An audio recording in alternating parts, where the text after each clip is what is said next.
आप सबको मेरा प्रणाम। कहिए मनन की बात यूट्यूब चैनल पर मैं आपके बीच। मैं कौन हूँ ये आवश्यक नहीं है। आजकल तो मुझे अपने नाम से एक अजीब सी अनुभूति हो रही है कि चंद्रमा पृथ्वी के लोगों के शरीरों में चलने वाले सुख दुख के जो तरंगों के अपने आयाम है, उनसे वो ऊर्जा प्राप्त करता है। इसीलिए मुझे अपना नाम इंदु भी अब शंकाओं के घेरे में लगने लगा। और जितने भी चंद्रमा के पर्यायवाची हैं, सभी को लेकर मैं अक्सर सुना करती थी कि कुछ लोगों पर चांद की कलाओं का प्रभाव पड़ता है। और फिर जो डार्क प्रैक्टिस होती है उसको भी हमने सुना है अमावस के दिन और पूर्णमासी के दिन ही होती है। तो कई बार मैं सोचा करती थी कि ये तांत्रिक क्रियाएं इतनी पनपती क्यों हैं और ये कब से चल रहा है, ये इसका बेस क्या है, इसमें किसको सुख मिलता है और किसको इसमें कष्ट उठाना पड़ता है और कैसे।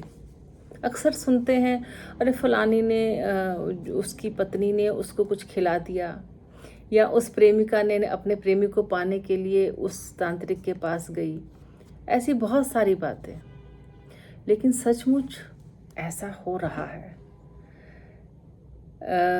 कुछ दूसरा व्यक्ति हमारी तरह सोचने लगे।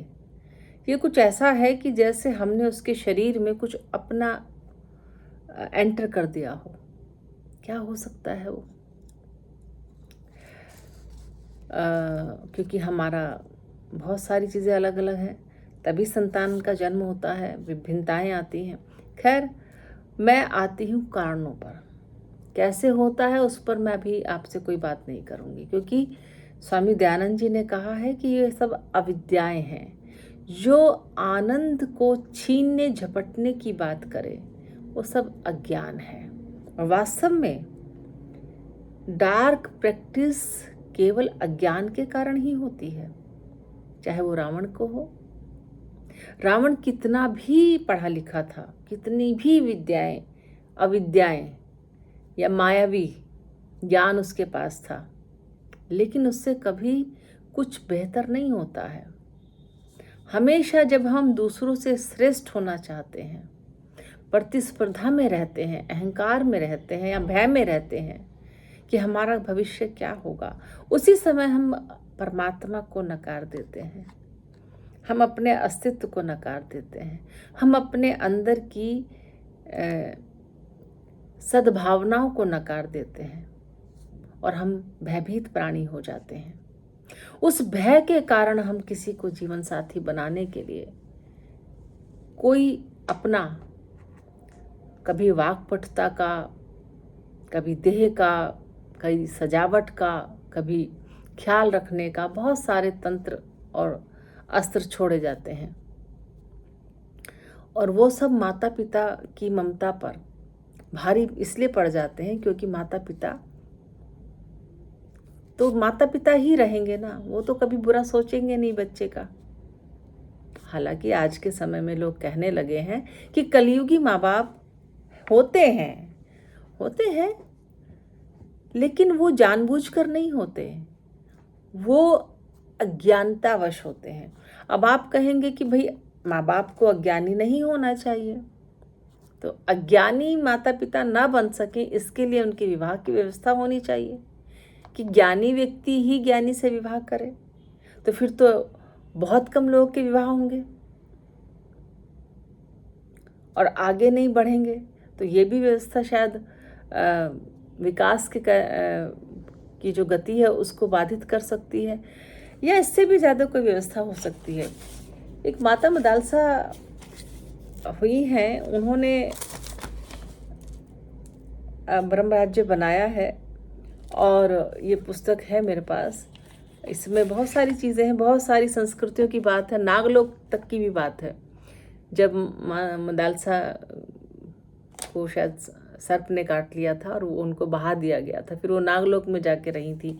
तो मैं आजकल देख रही हूँ कुछ ऐसे चैनल्स जिन पर मुझे पूरी विश्व की नहीं कहेंगे, ब्रह्मांड की या जो भी आज तक हुई हैं संस्कृतियाँ, अटलांटा संस्कृति से लेकर, और ये हमारी तो खैर राखी गढ़ी और ये तो हड़प्पा तो बहुत बाद की बातें हैं, लेकिन ऐसी संस्कृति जहाँ से मनुष्य का जन्म हुआ है। और हम ज्ञानगंज की बात करते हैं, हम हमारे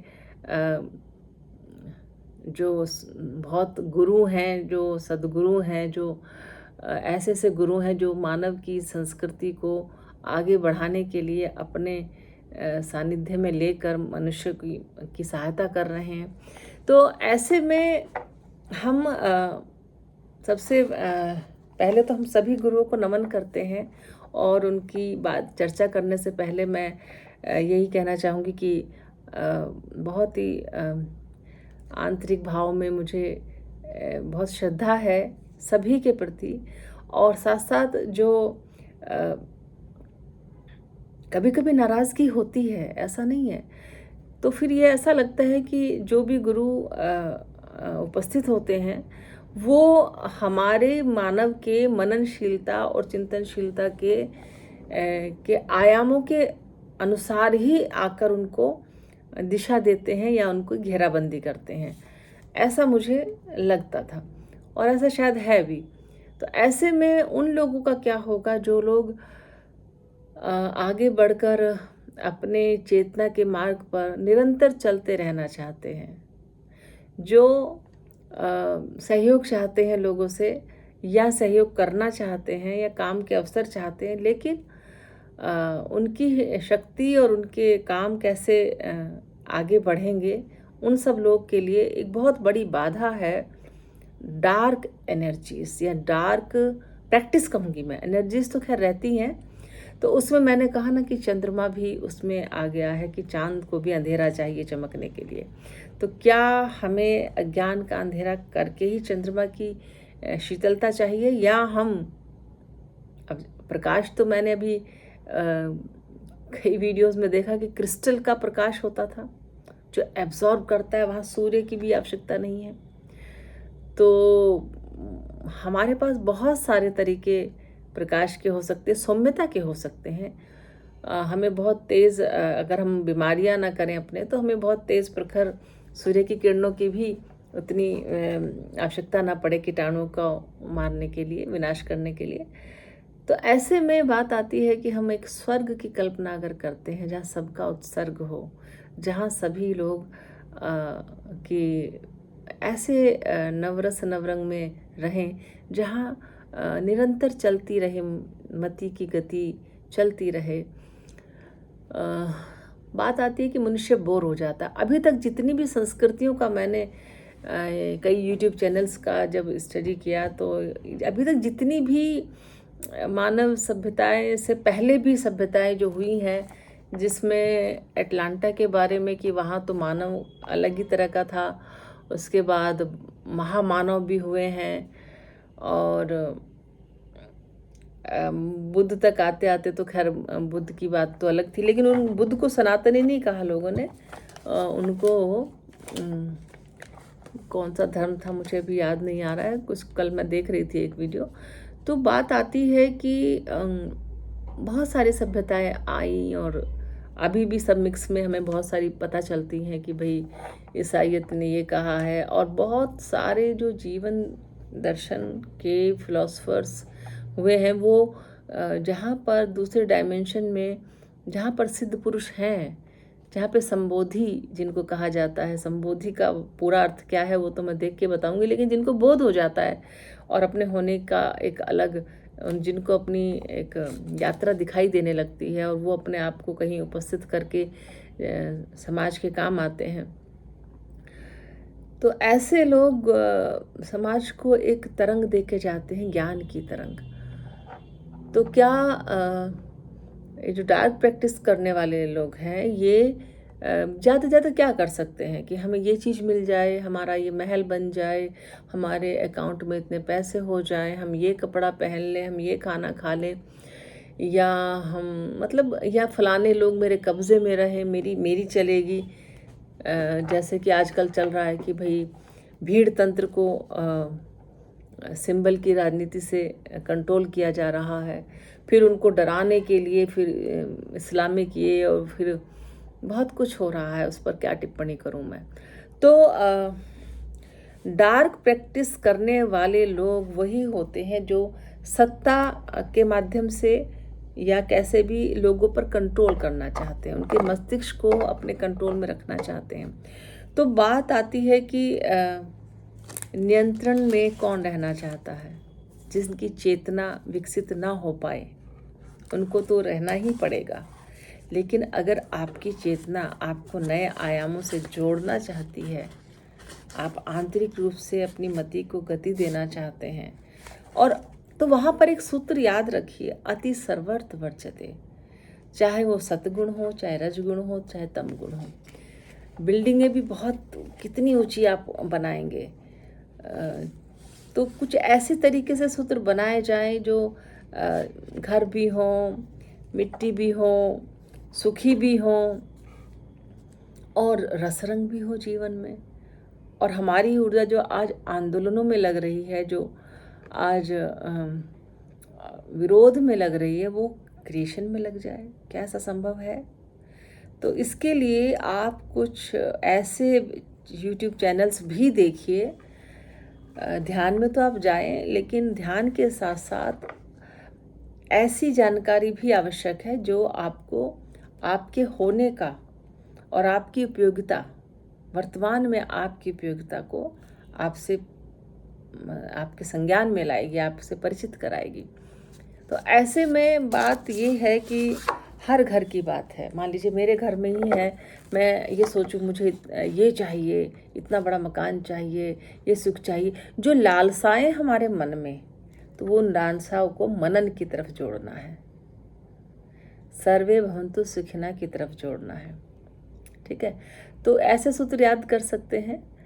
अति सर्वर्थ वर्जते, मति की गति सर्वर्थ अजते, और सर्वे भवन्तु सुखिना,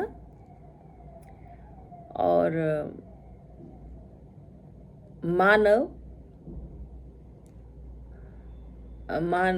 प्रबंधना, हाँ, मानव सुख प्रबंधना, मानव ऊर्जा प्रबंधना, यानी कि मानव की ऊर्जा का प्रबंध होना चाहिए।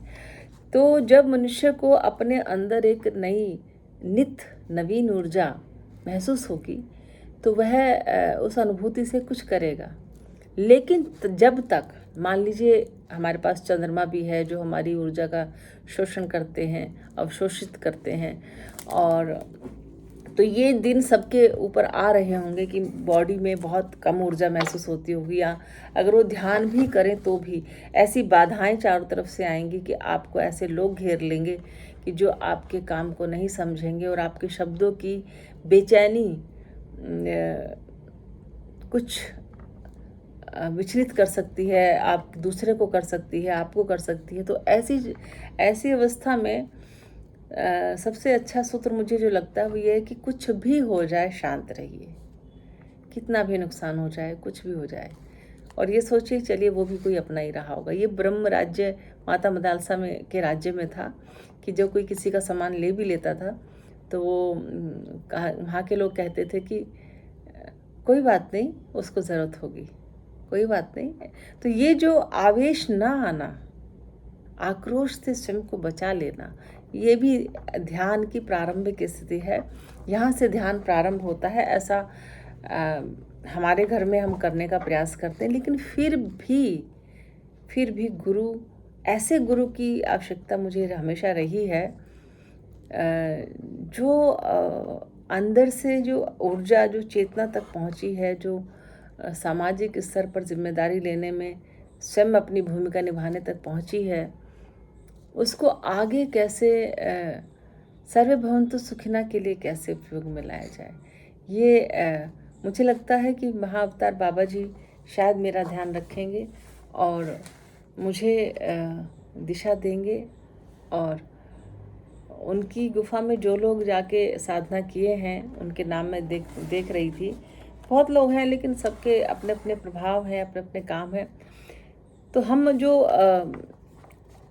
नित्य पूजा की बात जब हम करते हैं तो क्या हर एक व्यक्ति, और या फिर ऐसा हो कि हमारे पास ऐसा मैनेजमेंट हो, मेरे सामने रखा हुआ है कि जो भी जीवधारी जिस तरह का सुख चाहते हैं, शारीरिक सुख चाहते हैं, मानसिक सुख चाहते हैं, भावनात्मक सुख चाहते हैं, चेतनात्मक सुख चाहते हैं, 4 सुख हैं, तो हर एक को वो मिल जाए। या तो ये ऐसा हो कि हम ऐसी व्यवस्था बनाने में कामयाब हो जाएं जहाँ पर जो मनुष्य जैसे सुख की कल्पना उसके दिमाग में है। अब बात आएगी कि किसी को भौतिक सुख चाहिए, ये चाहिए, वो चाहिए, सब कुछ चाहिए, लेकिन इलॉजिकल तरीके से और इलीगल तरीके से नहीं चाहिए। अगर आपको, तो आप डार्क प्रैक्टिस नहीं कर सकते। लेकिन अगर आपको चाहिए, जैसे भी चाहिए, किसी का पैसा रख लेंगे, किसी को कुछ भी कह देंगे, झूठ बोल देंगे, छिपा लेंगे, जल्दीबाजी में कोई ऐसी चीज़ कर लेंगे, तो वहाँ पर हर लड़की डरी हुई है जो शादी के लिए, वो भी डार्क प्रैक्टिस में चली जाती है। जो संवाद नहीं करते वो सब डार्क प्रैक्टिस वाले लोग हैं। और जो लोग कुछ खिला के किसी को अपने वश में कर लेते हैं, वो एक बार वश में कर लेते हैं, लेकिन वो वश में आया हुआ आदमी सारी ज़िंदगी छटपटाता रहता है और वो पलट के दुख ही देता है। आपने उसके शरीर को तो पा लिया, उसके नाम को तो पा लिया, लेकिन उसको खिलने का मौका आप नहीं दे रहे हैं। तो इसीलिए सभी अज्ञानी लोग जो अपने किसी संघर्ष के कारण किसी दूसरे पर कब्जा करना चाहते हैं, किसी दूसरे का कुछ भी चाहते हैं, धन चाहते हैं, तन चाहते हैं, या उसके मन को अपने कंट्रोल में करना चाहते हैं, तो वो सब लोग अज्ञानी हैं और अज्ञान से ही दुख बढ़ता है। और यह अज्ञान चंद्रमा के माध्यम से अगर ज्ञान का अवशोषण करके या उनको ऐसा भी है कि अपने अपने अवधारणाएं हैं कि हमारा जो दुख है, जो हमारे आंसू है, वो उनका भोजन है। अब किसी ने कहा कि पितृलोक चंद्रमा में है तो वहाँ भोजन है, और कोई कहते हैं कि भगवान और गॉड और अल्लाह इन सब का अस्तित्व का भोजन है। तो चाहे जिस भी तरीके से आपको महसूस होता हो, आप अपने हिसाब से देखिए। लेकिन हाँ, मुझे ऐसा अवश्य लगता था कि चंद्रमा के चमकने के लिए रात का होना ज़रूरी है क्या? सितारों के चमकने के लिए भी ये रात, अंधकार होना ज़रूरी है। तो अंधकार क्या, अंधकार से फिर प्रकाश की ओर चलने के लिए, या ये हमें अगर हल्की सी लाइट में नींद आ जाए तो क्या बुराई है? तो हल्का सा सौम्य प्रकाश तो हमें ज़रूरत है। और जिनको डार्क प्रैक्टिस करनी हो, जिनको अपने दिमाग में भी डार्कनेस रखनी हो, अपनी हर मानसिक कोशिका को प्रकाशित ना करना हो, जिन्हें स्वप्रकाशित ना होना हो, उनको फिर दूसरे पर कब्जा करने के लिए, दूसरे को अट्रैक्ट करने के लिए आवश्यकता होती है। तो वहाँ पर वो संवाद से भी डरते हैं, अभिव्यक्ति से भी डरते हैं, और तर्क से भी डरते हैं। तो ऐसे डरे हुए लोग एक डरा हुआ समाज बनाते हैं। तो आप अपने को पहचानिए, आप कहाँ खड़े हैं। आप डरे हुए हैं, डराने वाले हैं, क्योंकि डरा हुआ व्यक्ति ही डराता है। सत्ता मेरे हाथ से चली जाए, और इस बात का डर ही आपको दूसरों को डराने के लिए मजबूर कर देगा। तो अब बहुत ही आध्यात्मिक सत्ता कैसे प्राप्त होगी, उसके लिए हम सबको मिलकर ध्यान अवस्था में जाना पड़ेगा। और ध्यान अवस्था के लिए जो भी आपके शरीर के हिसाब से, आपके शरीर की ऊर्जा के और सराउंडिंग्स के अकॉर्डिंग जो भी आपको सूट करता हो, लेकिन हाँ, ये मेरा आपसे निवेदन है कि प्रतिदिन ध्यान करें,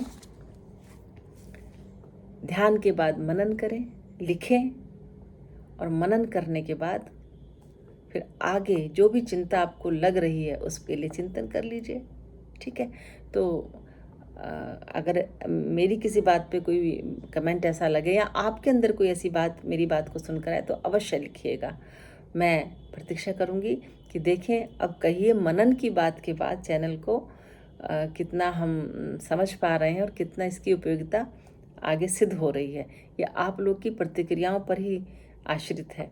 लेकिन आपकी प्रतिक्रिया अगर नहीं होगी तो मुझे ऐसा लगेगा कि शायद मेरी बात से आपने अपने आप को इतना ध्यान में ले जाने का मन बना लिया है कि अब आपको लिखना भी सही नहीं लगता और आपको लगता है कि मौन में रहकर, ध्यान में रहकर सिर्फ अपने प्रार्थना में, अपने भावों में एक सुंदर व्यवस्था की कल्पना की जाए। और सचमुच अगर आप सब लोग ऐसी कल्पना करने के लिए अपने ध्यान में तैयार होते चले जाएंगे तो सचमुच हमारी सत्ता, जिसे हम सतयुग की सत्ता कहते हैं, सचमुच हम राम राज्य को प्राप्त कर लेंगे, ब्रह्म राज्य को प्राप्त कर लेंगे, ज्ञान राज्य को प्राप्त कर लेंगे, न्याय राज्य को प्राप्त कर लेंगे, प्रेम राज्य को प्राप्त कर लेंगे, जहाँ नवरस नवरंग की नव ऊर्जा, नव चेतना सदा प्रवाहित होगी और इस बार प्रलय नहीं आएगी, लयबद्धता आएगी, ऐसा मुझे पूरा विश्वास है। और इसके लिए मैं भी अपना प्रयास कर रही हूँ। सोचने में कोई कंजूसी नहीं है, विचारने में बिल्कुल भी कोई कायरता नहीं है। तो आप लोग भी अपने पौरुष को बचाइए और बाहर जो पुरुषों के साथ हो रहा है उसको ना होने देने के लिए डार्क प्रैक्टिस करने वाली शादियों को रोकने की पूरी कोशिश करिए। और अगर हमें ऐसा कोई मैरिज ब्यूरो भी बनाना पड़े जिसमें ध्यान करने वालों को जोड़ा जाए तो मैं तैयार हूँ। फिर मिलती हूँ आपसे। आप सबको मेरा प्रणाम, नमस्कार।